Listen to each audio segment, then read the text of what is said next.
Good evening, friends. Welcome back to Regional Assembly for the Christian Church in Oklahoma, here at Harvard Avenue Christian Church and through the miracle of technology, wherever your home is. And so as you are in this room, I invite you to settle in and root your feet and relax your back. If you're at home, I hope you have a tasty beverage at hand. And now our MC for the Oklahoma Disciples Story Hour, the Right Reverend Rebecca Anderson. Well, my goodness, I'm glad y'all came back. These folks who have stories for you tonight have been working together and on their own for, nearly 2 months, thinking about what story they want to craft and share with y'all. Our theme for the evening is Long Road to Hoe. It's been a long haul, and we still have miles to go. There's stories of perseverance and survival and things that have lasted for decades, and the perseverance it takes to get through that. So we have a total of 7 stories for you tonight. People who have been working and crafting an idea on this theme. So here's what's going to happen. I will introduce a storyteller to you, and you, as may or may not feel comfortable to you in a sanctuary, you will applaud. And you won't just applaud politely. Maybe at first you'll applaud politely, and that's plenty. You're just glad that they're here, that we're all doing a thing together. But as this storyteller who's been working, yea, verily, through Lent and Holy Week to put a story together for you to share from their own lives, as that storyteller gets close to the mic, you're going to clap more enthusiastically than maybe you even feel at any time in your life. You're going to applaud, and when they get up here, you're not going to let them hang in silence. You're going to just send them a wave of appreciation with your applause. And I think we have it in us. You know what I mean? Let's just check. Let's just practice, all right? So our first storyteller, again, it's just practice, y'all. It's just practice, okay? Your first storyteller is Rebecca Anderson.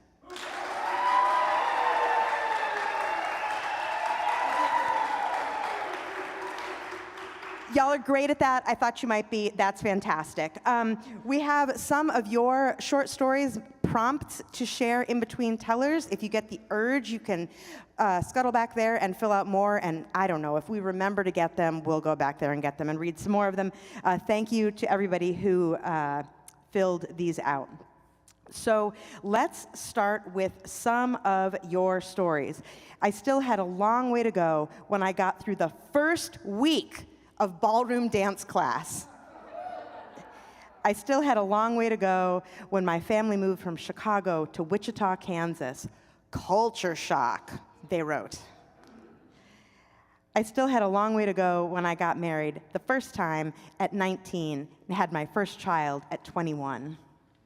I still had a long way to go when I thought I knew it all. Those are some of your stories. We'll hear more through the night. For now, I'm going to introduce to you your first storyteller. Yes, your first storyteller is a native Texan, transplanted to Norman, Oklahoma, where she lives with her husband, Rich, son, Lucas, and Belgian Malinois puppy, Sonia, named respectfully for Sonia Sotomayor. She's an attorney in Oklahoma City, working almost exclusively with nonprofits, and serves on the Oklahoma Disciples of Christ Regional Board Executive Committee. As a recovering Southern Baptist, she'll be forever grateful for the grace and healing she found since becoming part of the Disciples of Christ. Please welcome warmly Stacy Lubers.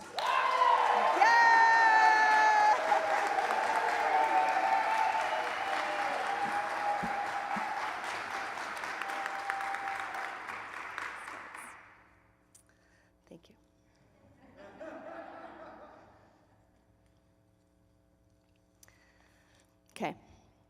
Any lingering feelings that I was okay went out the window the moment I backed into the neighbor's brick mailbox.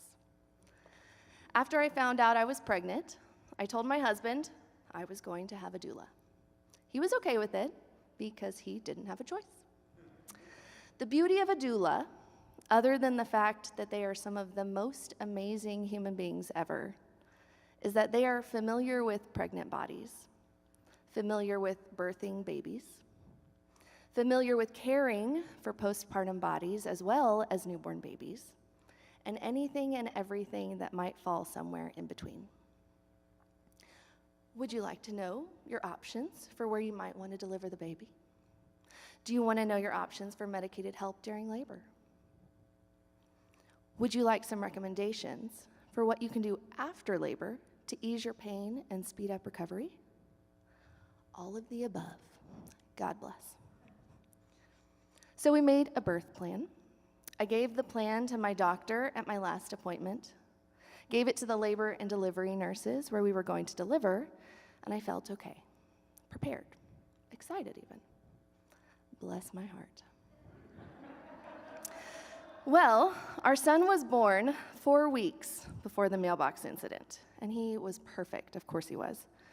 I, on the other hand, had experienced 20 hours of massively painful, fiery back labor that culminated in eventually tossing out my birth plan and what I thought was going to be this shining, empowering moment of overcoming adversity. And I asked for an epidural and hated myself for it. Eventually, our son made his way earthside and was immediately placed on my chest. They call it skin-to-skin time and suggest it's crucial for bonding. We bonded, I guess. It was okay. I was exhausted.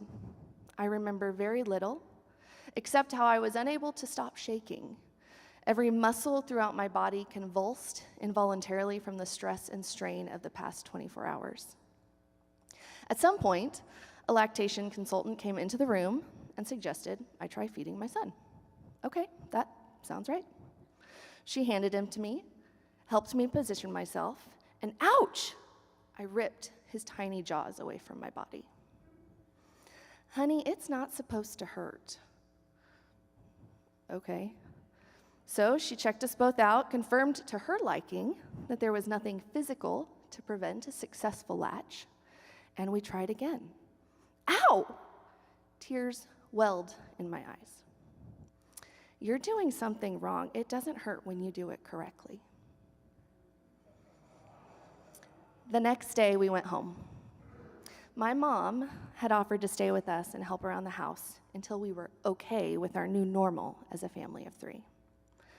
Bless her, the perfect mom. She cooked things, cleaned things, laundered things, and every time I sat down to feed my son, it hurt.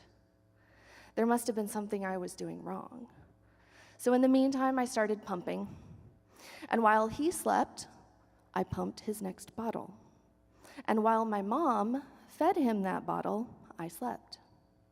And when he went to sleep after eating, I would wake up and pump. And then my mom would feed him the bottle while I slept. And the vicious spiral of my ineptitudes began spinning. I became convinced that there must be something wrong with me. My son was new. He was okay. I was supposed to be his mom, to be able to feed him, sustain his tiny life. With one income, the expense of formula wasn't something we could realistically sustain long term. So I pumped and pumped and pumped until the freezer was overflowing with bags of milk. Now, I didn't sleep much, didn't shower much, didn't wear anything other than oversized pajamas, but everything was fine. Motherhood felt like a shackle. I hated myself for resenting my son for making me feel like a failure, but no, I was okay. But then, 4 weeks after my son was born, my mom asked me to get out of the house. Stacy, you should leave the house for a bit. Go get a coffee, go listen to music and drive around. We're okay here. Take your time. Her words rolled right over me. She's not serious. Except she was. She gently sat me down on the couch, our bodies angled towards each other, knees touching, and she clasped my hands and gave me a look. As if this connection would somehow wordlessly convey that this was not a mere suggestion, but a command. message received. But this meant I'd need a shower, and I'd need to put on publicly acceptable clothing. I'd need to look and act like a normal human, and all of that felt impossible. Okay, I gathered up any vestiges of resolve that I could or that I lied to myself existed, and I put myself together. I started the car, muscle memory, remembering just how long to hold the key to turn over the ignition. I mean, it had been a month since I had driven anywhere. And I reached up to the button to open the garage door. So far, so good. Checking my mirrors, I started backing out. At the end of the driveway, garage door still open, I paused, staring into that empty spot I had just backed away from. The invisible tether to my baby, my house, my oversized pajamas. It felt taut, the tension reminding me of all of my ineptitudes. I reluctantly closed the garage door and continued in reverse until I hit the mailbox. I sat there, stunned, in the middle of the road, my bumper flush against the neighbor's mailbox. Disappointed, I pulled back into the driveway, jolted the car into park, and walked around to the back. Just a little crack and some paint scratches. I shakily stumbled across the street. Worst case scenarios reeling anxiously through my head about how we would not be able to pay for any necessary repairs. Fortunately, the mailbox was okay, but I was falling apart. I couldn't feed my child. I couldn't snap myself out of this darkness.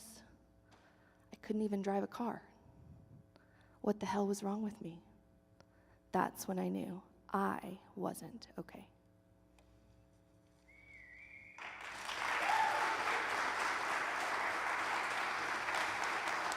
Stacy Lubers. So that's what we're going to do. Thanks for starting us off, Stacy. I still had a long way to go when I graduated from high school. I still had a long way to go when I got up this morning. I still had a long way to go when I discovered the car was out of gas. I still had a long way to go when I stopped and went in another direction. I still had a long way to go when I began the journey. I still had a long way to go when I first learned that my marital life was over, but God has been good and provided for all my needs. Those are some of your stories. Your next storyteller is a proud original participant at Gilead, my church in Chicago, and serves now at First Christian Church in El Reno. In the pandemic, he developed a love for espresso, his dog Babs, and his now fiancée Kelsey. It was a long pandemic. There was plenty of time to fall in love and get engaged to people. Please welcome your next storyteller, Colton Lott.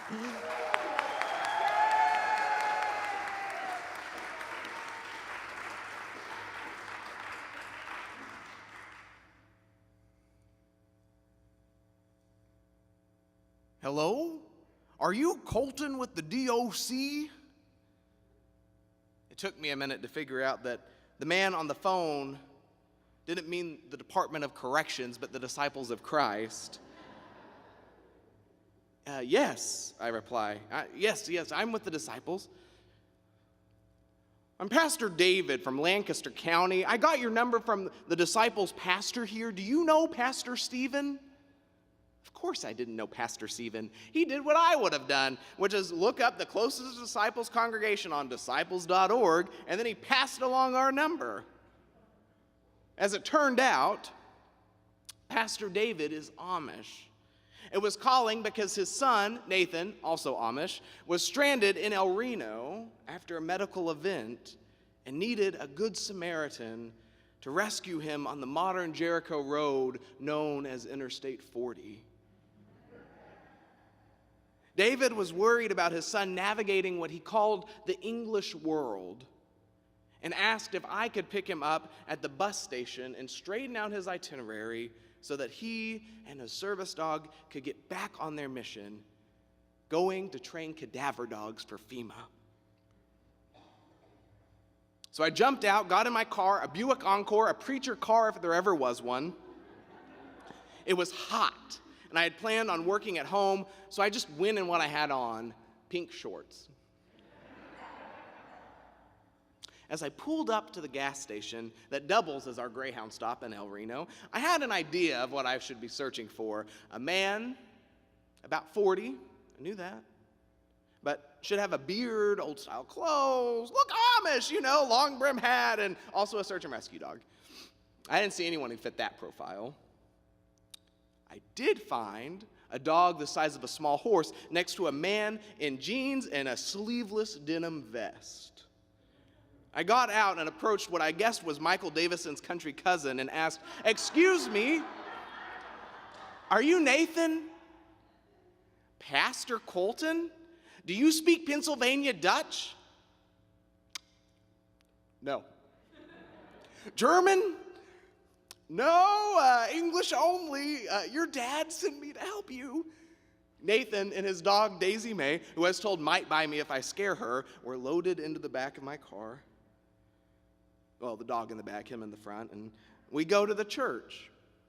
Settle in for a moment, figure out what I had said yes to, and to print off, and particularly, we needed a verification for Daisy May as a service animal so that she could ride on the Greyhound bus, which is the problem that prevented him from leaving this morning after his original transport that didn't require such things had fallen through after his medical event. So I led Nathan to our office, and I turned to step out, give him a little privacy, and he says, "Pastor, can you use the computer with me? I can't use it alone." So we saddle up together next to the church computer and log into the database to print Daisy's form, and of course it doesn't work. Of course it doesn't work. We decide to come back to it later. Nathan asks, "Do you have a Tractor Supply? If I could, I'd like to get some clothes. My church has an account with them." Of course we have a Tractor Supply. It's El Reno. It's next door to the sushi restaurant. So we go to Tractor Supply, and we walk in, and Nathan goes, "Wow, there are so many clothes here." I had just had the opposite thought. It was 2 rounds of circle hangers with shirt and a small corner with jeans and overalls. "Pastor, can I get new overalls?" Of course. "Pastor, can I get some jeans?" Yes. "Pastor, could I get a shirt?" Yes, Nathan. "Pastor, what size of shirt do you think I should get?" "I don't know, Nathan. What size do you wear?"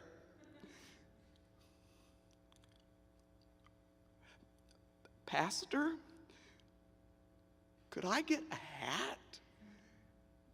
Yes. "Pastor, which hat do you think I should get?" And he holds up a corduroy ball cap with a John Deere logo in one hand and a gimmicky straw hat in the other. What about both? We finally get in line, all of the potential purchases in our arms, and the lady checking us out asks us what brings us here, to which Nathan replies, "Oh, we're Amish." And I start making eyes with her to say, "Well, there ain't no we here, just a he and a me." But I look to see that Nathan isn't really interested in this. He has 2 sizes of shirts still in his hand, still undecided. And so he turns around and he goes, "Elder?" And the older gentleman behind us turns around looking for the object of Nathan's attention and realizes that it is in fact him, just as Nathan asks, "Elder, what size of shirt should I get?" "Well, that's a personal question. Do you want to wear it tight and tucked, or you under your overalls, or you want it out?" they decided tight and tucked was the way to go. And so Nathan laid the larger shirt aside. He decided to go for the smaller of the two shirts. And clearly the elder was more helpful than the pastor. So he grabbed his hats and he turned around and asked, "Elder, what hat should I get?" "Well, why not both?" Scandalous, but with double confirmation possible. And so Nathan bought both and the rest of the clothes, and we headed back to the car. Through the incidentals of the day and of minor errands and smoke breaks and having to call his mom, who was illicitly using the phone from the top of the tractor, just like Dad did, we spent around 6 hours together. And over the course of the 6 hours, I learned that I had become sick of Nathan and the Amish and of having to be a nice person in the name of Jesus Christ. And so when Jesus, by the way, when Jesus told the parable of the Good Samaritan, he failed to mention a few things, most particularly that the Samaritan loading the man on the back of his Buick would be called out periodic insults like, "Make the English eat a pickle." Or that the rescued man would ask the Samaritan, "Pastor, do you feel comfortable wearing shorts?" Or that the injured man would say weird things to all of the Samaritan's friends and neighbors as they inevitably met every last one of them while they ran errands to get provisions for his stay at the hotel. His bus was supposed to leave in 2 days from Hinton, which is a half-hour west of El Reno, and all I had to do was drop him off and forget. Drop him off, forget about it. Drop him off, forget about it. And on the drive over, for the first time in 6 hours, it was silent. We were both exhausted from our culture clash. Finally, Nathan breaks the ice. "What's your favorite color, your favorite instrument, and your favorite food?" I'll go first. Our favorite color for both of us was green. He really likes church music, as I do. He likes the guitar. I love the violin and the organ, if it's played well, and if it's not, let's not talk about it. My favorite food is an onion fried burger, which is how I knew I could live in El Reno in the first place. But his is beef liver and onions. Same animal, just a different part. I got him a small room at a little hotel casino double up near the bus stop, a convenience store. We got him checked in, brought his new clothes in, and Daisy May to the room. "It's so nice," he tells me as I notice the big rip in the middle of the carpet. I paid for his lodging for 2 nights, just like the Samaritan wannabe that I am, and I tell the lady running the desk, "Call me if there are any problems." And of course she did. Because in all of our to-do, we forgot to go back and print Daisy's verification form, which we realized when he missed his bus again on Wednesday morning. "Make the English eat a pickle."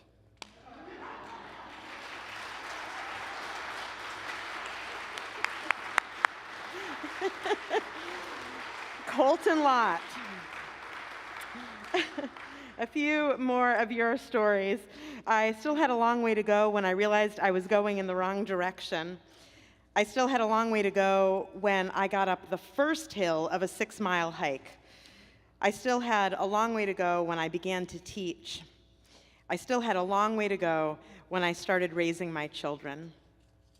Your next storyteller is a native Buckeye, sometimes craftsman, musician, wood butcher, puppeteer, and outdoorsman. Husband of Connie for 40 years, father of 3, grandparent of 4, with 1 on the way. He now resides in Enid, America. Please welcome Reverend Paul Regal.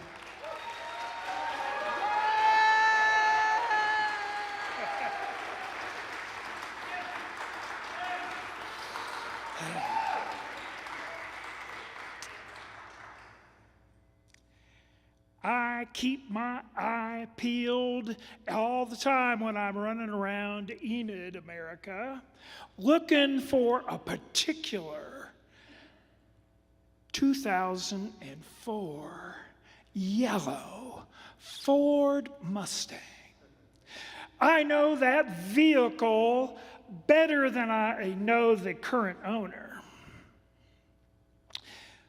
It was Father's Day, 2016, and as I was greeting people as they came out of worship, my son walked up and dropped in my hands the key to that vehicle. And he said, "Dad, because you bought me so many cars when I was getting started." Oh, gosh. It feels good to have a machine around you, and a machine that'll go fast. And yes, I did get stopped a time or two.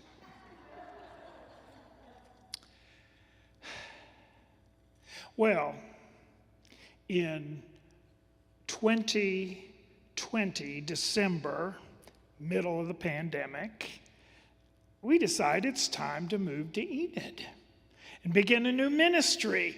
And so here I am doing all this hands-on moving ourselves, and I'm backing the 28-foot U-Haul into our new driveway, and I see in the rearview mirror my wife Connie screaming and yelling, "Paul, you hit the Mustang!"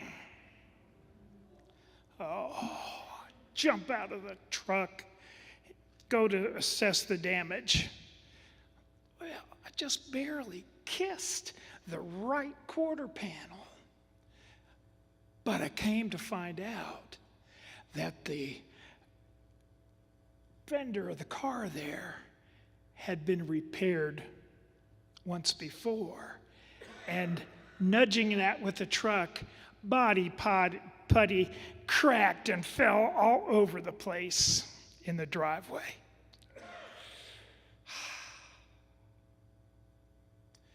You know, when you begin a new ministry, you're quite busy getting to know everything and everyone, and in the middle of the pandemic, trying to produce worship video for a virtual audience, and first 4 months, not even hardly getting to know anyone in my congregation. Well, my hands were so full with doing all that church stuff, I had no time to use my hands for projects at home. It was all the way until August that finally one Saturday morning, as I was getting up to go to men's breakfast, Connie asked me the question she asks every day: "What you got going today, Paul?" And I gave her a little bit of a smile, and I said, "I'm fixing the Mustang." And so on the way home from men's breakfast, I pull into Walmart and I shop and I purchase a Bondo kit and some sandpaper and the prettiest shade of yellow spray paint that I knew was going to match the car perfect. And so I got home and, of course, turned the radio on in the garage, and August, hot day, and began to work. You know, having a power tool in your hands, it's good, isn't it? It's good having a power tool in your hands. I got that grinder and that started cleaning out all the old body putty. You know, I really wanted to fix this car because here I was, new congregation, and you know how it is when folks in your congregation, they know almost immediately what the new pastor is driving. And there I learned that if I backed into my parking place in the parking lot, well, then the scarred up fender was kind of hidden away. Yeah. But I cleaned all that out, and it was time to do putty. Oh, I love Bondo. You take the appropriate amount of the goop and you put it in a plastic tub, and then you got to figure out how much activator goes in the putty. And you stir it in. And then you got to really hurry because you're on the clock, because that stuff's going to harden really quick. And so I realized that I had used too much activator. And so I got my putty knife, and I went to work with skill, filling in that cavity. And, you know, I was right proud of myself. It looked pretty good. And then I got my sander out after it had hardened and started sanding on that to make that fender real smooth. And that's about the time Connie came out with some ice water. And she looked at me and she said, "How'd you learn to do all that?" I just smiled, kept sanding. Well, it took 4 applications of Bondo and sanding to get that fender smooth. And then I said to myself, it's time to make this fender yellow again. And so, you know, it takes a steady hand to smoothly paint that spray paint on the body of the car and make sure that it blends into the paint that's already there. And 3 times I had to sand it off and start it again because I'd get runs and they'd be going everywhere. But finally, fender looked nice, really nice. And Connie came out about that time. She saw the car and she said, I guess she told herself it's time to give him his usual begrudging compliment. And she said, "Wow, I can barely see where you hit the car."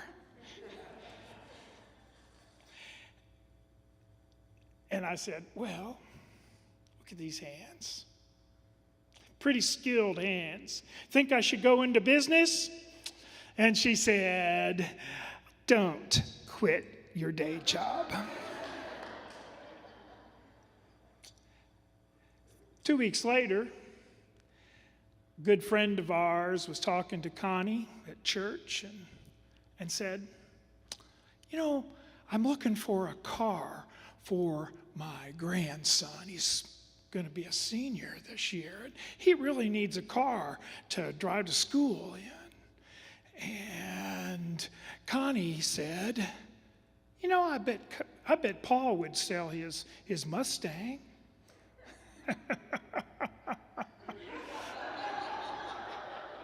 Actually, I had thought about it.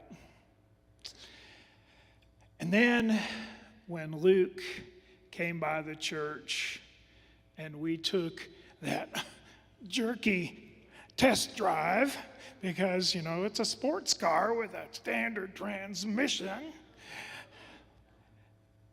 I saw the delight in that boy's face and knew that he needed that car a whole lot more than I did.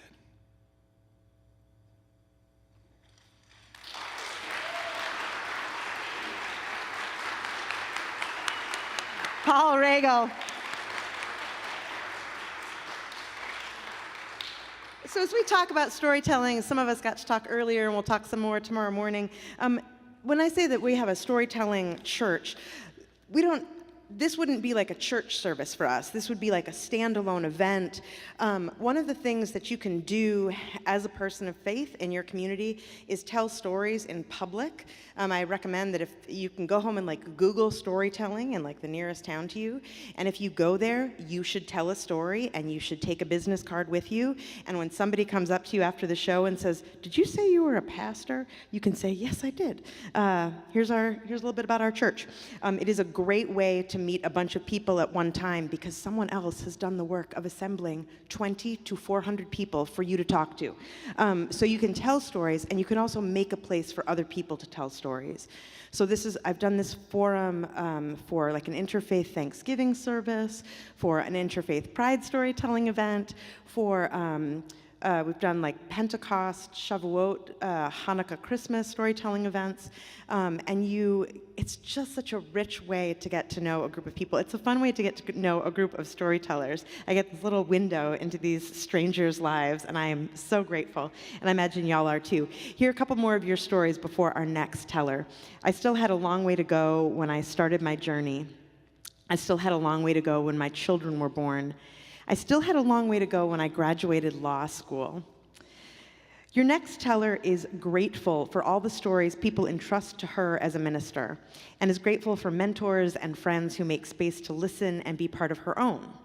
She was ordained in March of this year and has been serving First Christian Church of Claremore as their solo pastor since February.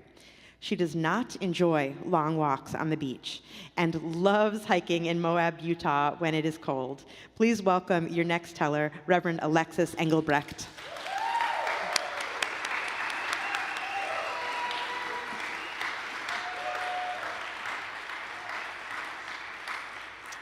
You're too kind.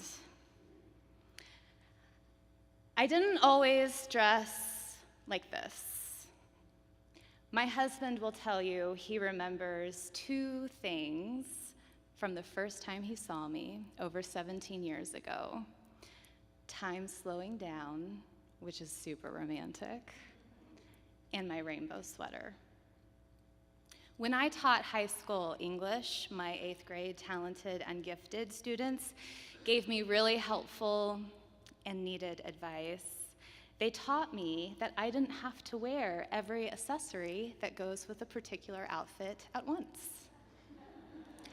While serving as a worship committee chair, I was called the Miss Frizzle of ministry due to my ability to dress according to most every theme for the service and definitely every holiday.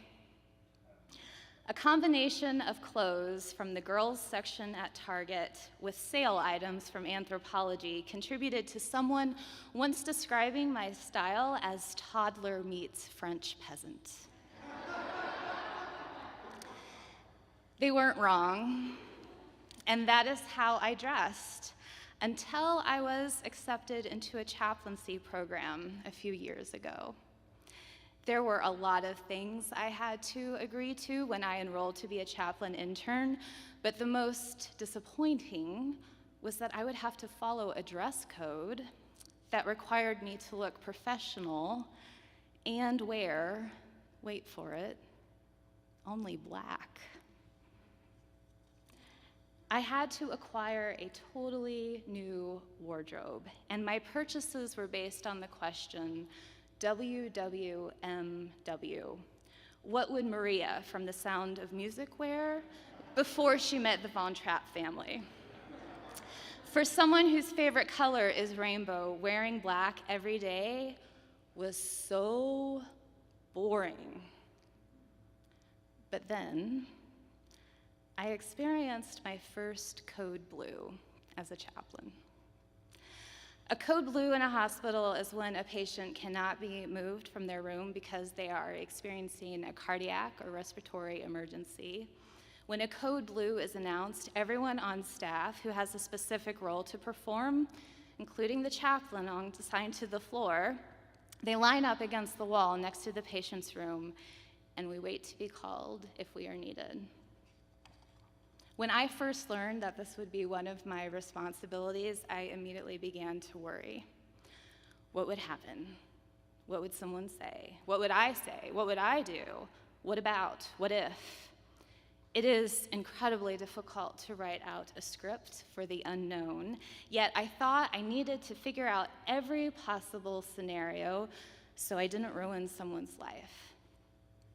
When I think about that concern now, it is rather egotistical to think that I have that kind of ability. Asking what I will do and how are questions that can keep me up at night if I'm not careful. What is the right thing to say?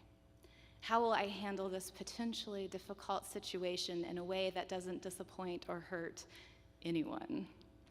What about? How about? What if? Despite my best efforts to mentally will a code blue to never happen on a floor when I was on call, it happened. I took a deep breath and hurried to line up outside the patient's room. Most of the medical team was there. A few were already inside performing CPR, and then the patient's daughter left her father's room, saw me, and immediately fell into my arms, weeping. Amidst the row of doctors and nurses in their blue scrubs and white lab coats, she knew the person in black was there for her. And I knew what to do because I wasn't there to prove myself or impress anyone. I was there to represent God's loving presence. I held her, listened to her, and stayed with her for as long as she needed me to be there. The summer after being a chaplain intern, I officiated a wedding in black. My son told me I looked oddly solemn. I took it as a compliment. During my ordination last month, I knelt and people in black prayed for me during the laying on of hands. Then I arose and a black robe was placed on my shoulders, and I officially became one of them, one of you. Before beginning seminary, I thought I would need to set myself apart in ministry in order to be successful. But as I put on my robe and stole every Sunday morning, before I put on my robe and stole to officiate a wedding or a funeral, as so many have done before and continue to do, I recommit each time to being part of a tradition, a movement, much bigger than myself. Time slows down when I do this. It feels oddly solemn. And because my favorite color is still rainbow, and I believe in keeping the odd and solemn, I still occasionally add one, just one, accessory.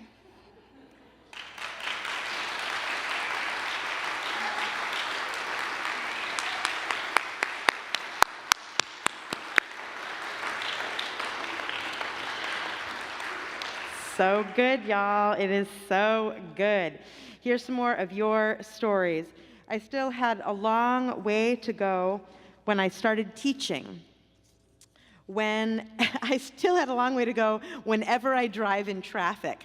I'm like, is this like spiritually you have a long way to go when you're in traffic? I do, I'm projecting. I still had a long way to go when I was driving by myself in a terrible rainstorm and couldn't see and couldn't stop.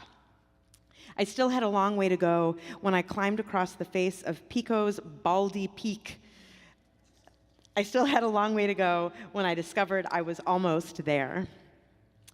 Your next storyteller, am I counting right?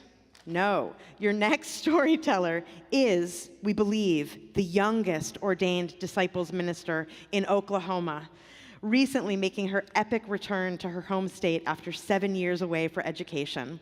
She works for the Oklahoma City Housing Authority and keeps up her preaching skills by doing pulpit supply most Sundays.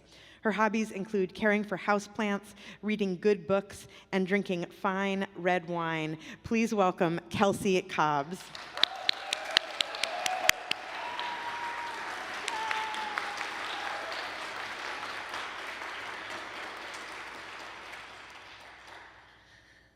I've spent much of my life in the past couple years on the lovely Interstate 40.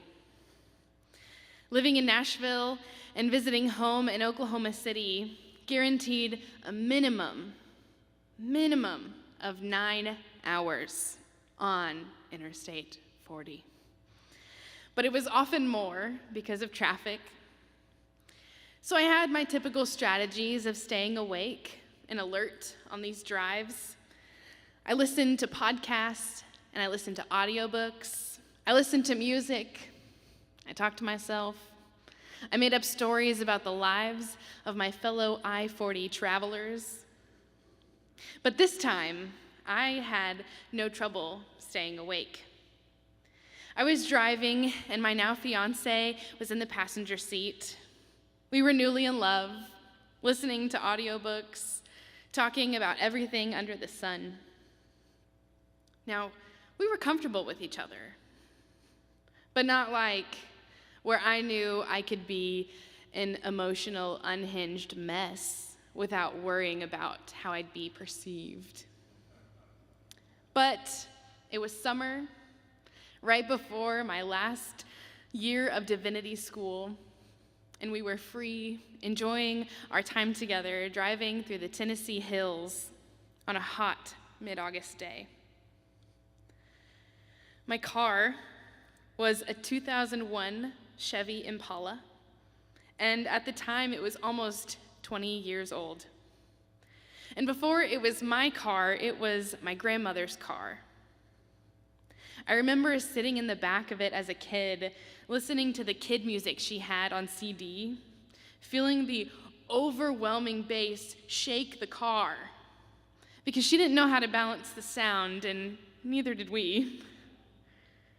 But that's okay, because full, bone-rattling bass is the only way you should ever listen to Old MacDonald Had a Farm.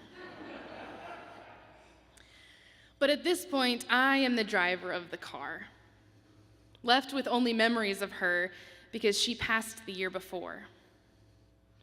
It still kind of smelled like her when I turned on the heater in the winter. I loved this car. But this was no day to turn on the heater. As we went along on our drive, we were an hour or so from our destination, Nashville, and I noticed that the engine temperature gauge was hovering a little higher than it normally does. But I thought little of it. It's an old car, it's a long drive. A 2001 Chevy Impala isn't the best road trip vehicle, but historically it always got me where I needed to go. And I was familiar with its quirks and how to manage them. I kept extra coolant in my trunk because I got used to this low coolant warning. But a few moments passed, and without that warning, my stomach was in knots because the needle was further to the right than I had ever seen it, within millimeters of that red danger zone, the do not drive this car anymore zone. So I racked my brain, trying to think of all the things I know about cars and what to do if this happens. And the only thing I could remember to do was to turn the heater on, to divert heat away from the engine block. I saw it on the internet, so it must be true. And I turned to Colton. I heard on the internet once that if your car is overheating, you can just turn on the heater and make the engine less hot. And I know it's super hot outside, but the truth is my car is overheating, and I don't know what else to do. And so he kindly said, well, if you think it'll work, we should at least try. So I took a deep breath. I put down the windows, all of them. I turned the air conditioning dial from pleasantly cool to scorching. It was no less than 95 degrees outside, and the asphalt has a particular way of emitting heat, seemingly hotter than the sun itself. And as our lungs filled with hot air, we held our breath, and we looked very carefully at the road and the temperature gauge, hoping that this random internet hack would work and keep the engine of my late grandmother's car from burning up, but also secretly hoping that this terribly uncomfortable solution would not be the winner. And we'd have to go find a more comfortable answer, maybe one that involved air conditioning.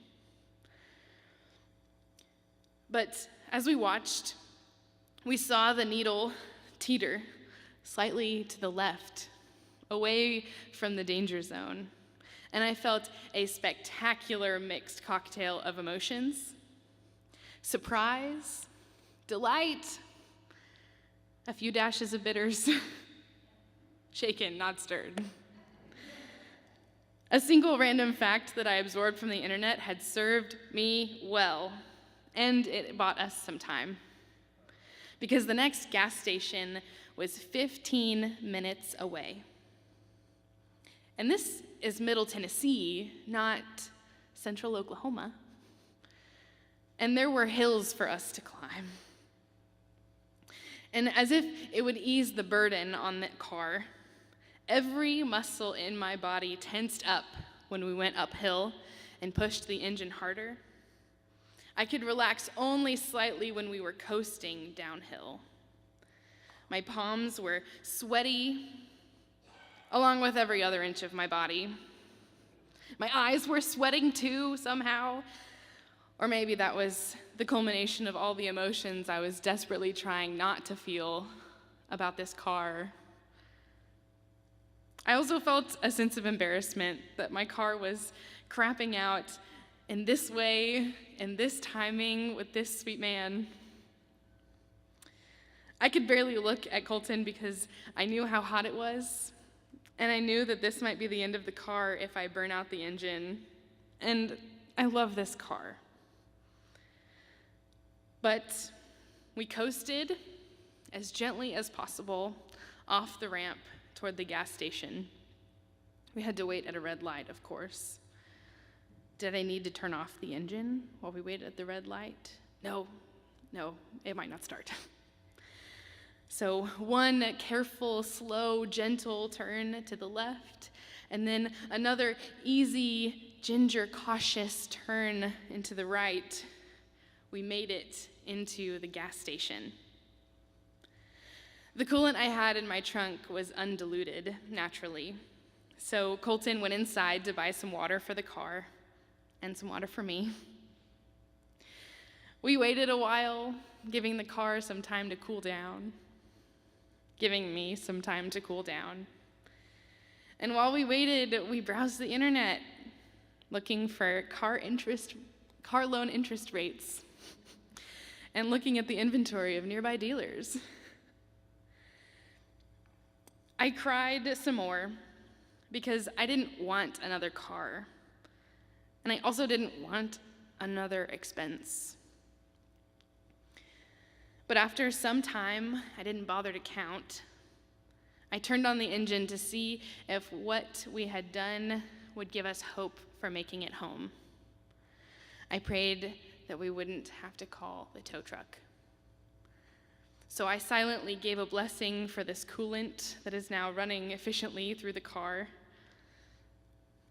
And we gently pulled out of the gas station parking lot with the temperature gauge at an appropriate level.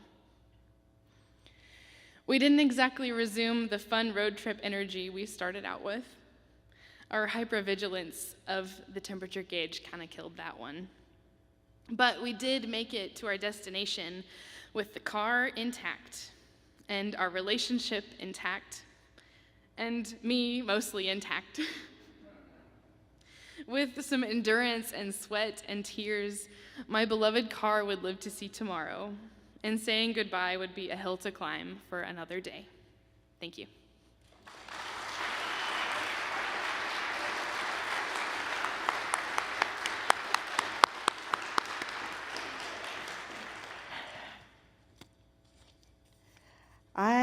still had a long way to go when I discovered I was almost there. I still had a long way to go when I decided to give my life to ministry. I still had a long way to go when I discovered a new spirituality, when I took a wrong turn, and I still had a long way to go when I finished college. We have 2 more stories for you. Your penultimate storyteller is from Oklahoma City, where she shares life with her wife, Lauren, 2 sons, Emerson and Everett, and the sweetest lab, Eleanor. She works in research at the University of Central Oklahoma and is the family life minister at Southern Hills Christian Church in Edmond. Please welcome Sarah Combs.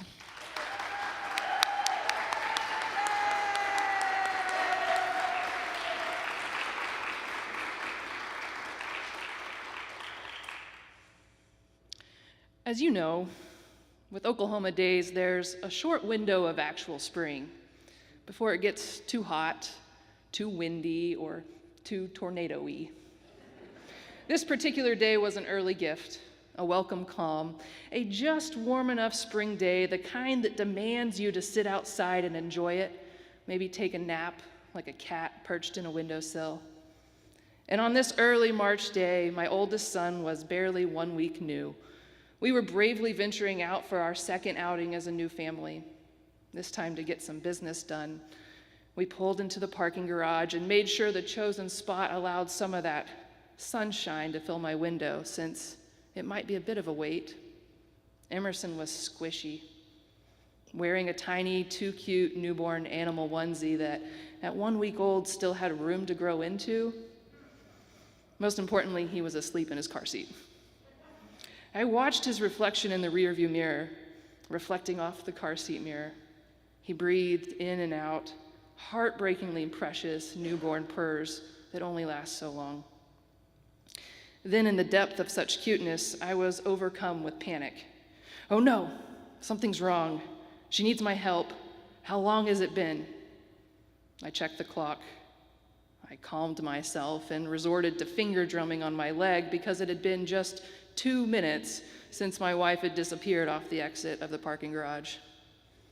You see, it was a tough decision since she's the one who days earlier had given birth. But we decided to send her in because she's the one with fewer lies to tell, and frankly, she's better with people. I say lies because I'm a stickler for rules, and the week before I'd been careful to cross out both mother and father on the hospital forms, changing their language to parent 1 and parent 2. But I knew that forms don't care about careful edits, and on the form she carried, there wasn't room for 2-parent language, let alone 2 moms, so lies. And off she'd gone to hopefully slyly submit a form and come out with a birth certificate on which we were both named. I peeked in again on the little squish. He was still purring, clearly not worried and ruminating like me. He wasn't replaying this part 9 of what would be thousands of challenges in queer parenting to feel such safety. I was a little jealous of his security-induced purring oblivion. And I reflected on that it was only a few months earlier, while my wife was showingly pregnant, that DOMA had been overturned. Not soon enough for us to be married here in Oklahoma, but soon enough that we hoped maybe the world was less scary to bring a baby into. How long had it been now? 8 minutes. I turned on the radio and resorted to blink staring out the window, just barely being able to see over the parking garage wall. Deep breaths were drawn into remembering the minutes after birth when Emerson and I stared helplessly at each other while the doctor stopped a hemorrhage. My mind raced the worst of parenting thoughts then, and the same ruminating intrusions now plagued me in the car. If he wakes up, will I have enough milk? Surely 2 bottles are plenty for this short outing. What if Lauren's being interrogated right now, just trying to defend me slipping my name onto the birth certificate? I should have been the one to go in, not her. What if? What then? How come? Rumination. When we were in the hospital, a friendly staff member and fellow Sapphic sister assured us the forms wouldn't be the difficult part of our parenting journey. I thought of their comforting assurance now as 8 minutes turned into 15 and then into 22. And then I saw Lauren walking fiercely toward the car. "Hurry," she said, with that kind and witty smile of hers. "Before they realize what they've done," she laughed. We hugged and looked at the real and living document. The ride home was filled with plenty of silent relief. And when we arrived, Emerson was still asleep, because that's what babies do. I joined him in a nap, because that's what worriers do too. It really was a good day for a nap. Father like son.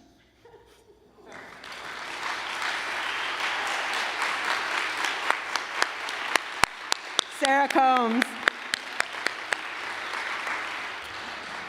So we have just one story left, and spoiler, it's me. But before I tell, I want to say such a huge thanks to each of these storytellers for their time and work and vulnerability and sharing.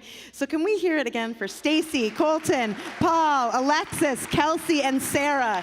Y'all.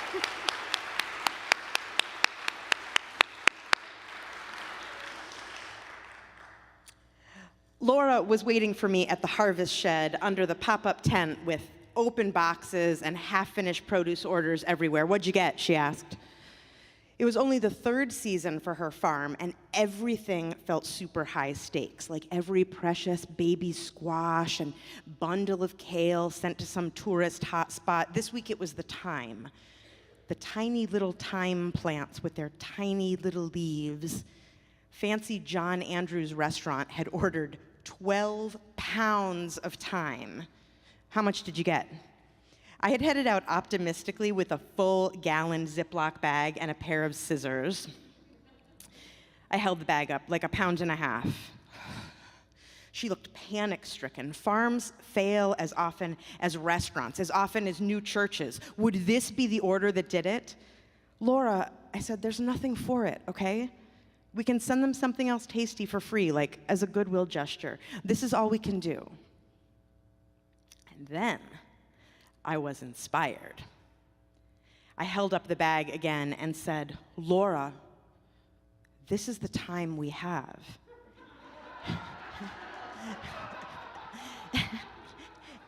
And her anxiety sort of shattered, and she laughed so hard, like generously. She laughed so hard that she had to lean over on a table. Just this huge laugh, and as always, it caught me, and I started too, and we laughed until we couldn't breathe, and we were crying. And in the shade nearby was this guy who was doing books, the books for the farm that summer. He was this kind of scrawny redhead named Jesse, and he was like very confused by this.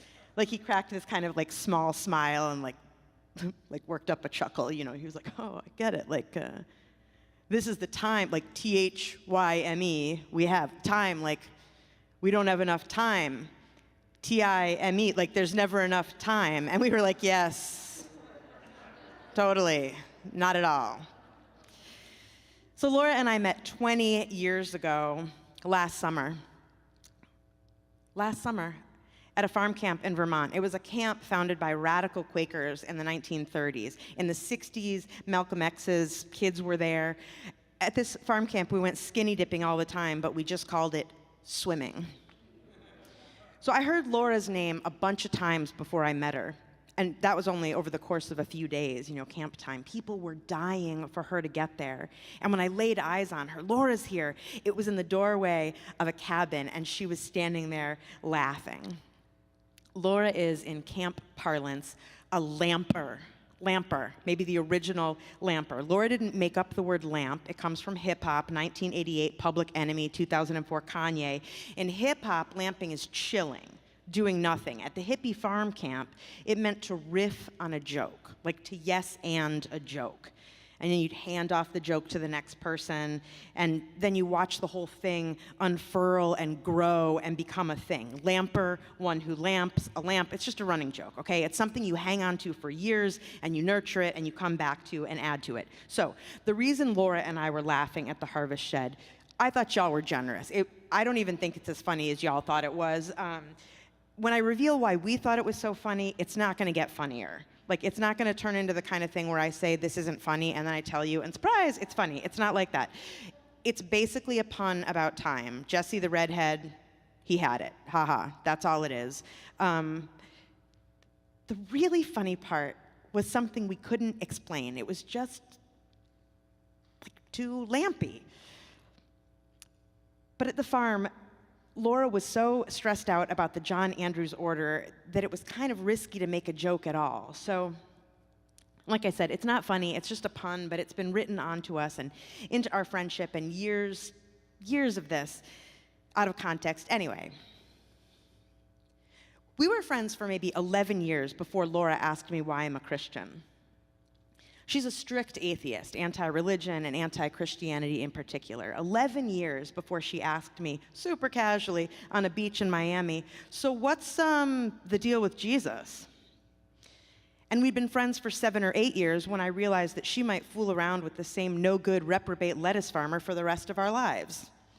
If I didn't want to hear about him, my option was to get out of our friendship, and by that point, I was in. We'd been friends for 6 years by the summer I left the farm weeks earlier than planned because I was overwhelmed by an impending move to Chicago. It was a really crummy thing to do. I just up and left. And she was so mad. But by that point, she was in. We'd been friends for about 13 years when the really bad year happened. Tragedy after tragedy, a phone call from her that took my breath away and left me crouching down outside the church where I was working. A year that left her unable to speak to me or to anyone she was in such grief. A year when I texted her, "You don't have to believe this right now because I believe it for you, but you are made for love, and everyone who knows you knows it. I will hold this truth for you." And her equally devout atheist sister said, "These religious people are useful in a crisis."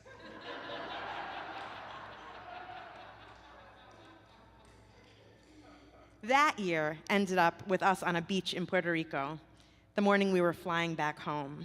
Before we went to the airport, she said she wanted to get into the ocean one more time. "I know it sounds crazy," she said. "I just want to get into the water once more and wash this year off me so I can start fresh." And we waded into the waves, and I said, "It's not that weird.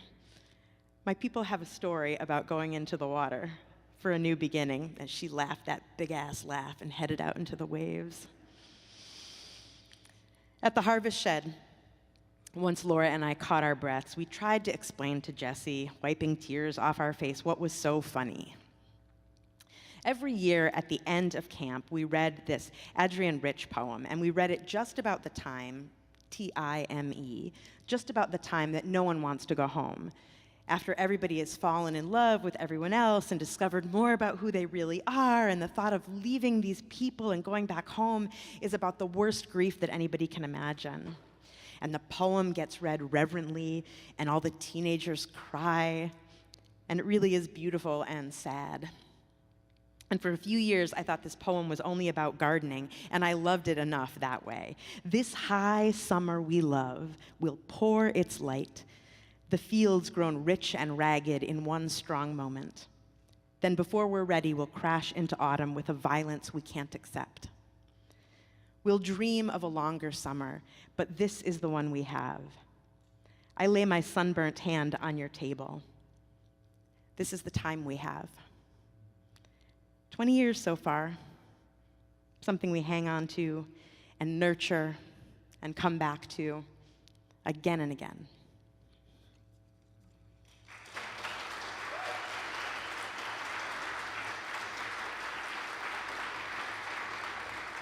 Thank you all so much for being here. Thank you again. Pam, if you're here, I don't know if you want to benedict us on our way out.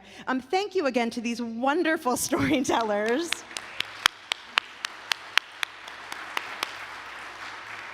And thanks to the region, I think, for taking a risk on a little storytelling thing, you know? I don't know when I've been more proud of you all. This is so wonderful. Thank you. And thank you all for being such great listeners. Aren't they wonderful? Yeah. So it's time for a little party at the DoubleTree. If you'd like to come join us, we have a little invitation that's been floating around in different places. So you're all invited little casino night, a little raffling of a couple of quilts that I believe Sally Spillman made. I don't know if it's a raffle or a drawing or a bidding or a silent auction, but I want the pumpkin one. So whatever the trick is, I want the pumpkin one. So anyway, we're gonna go party for a little bit. We're not very late night owls. It'll be over about 10:15. You'll be able to go to bed at a decent hour because we all have to be back here and online early in the morning for a little more work with you, helping us do some spiritual discipline of storytelling, which I'm looking forward to, and then our business and worship session. So we're going to celebrate God in our midst. So have a restful night, and we will see you in the morning. Thanks be to God.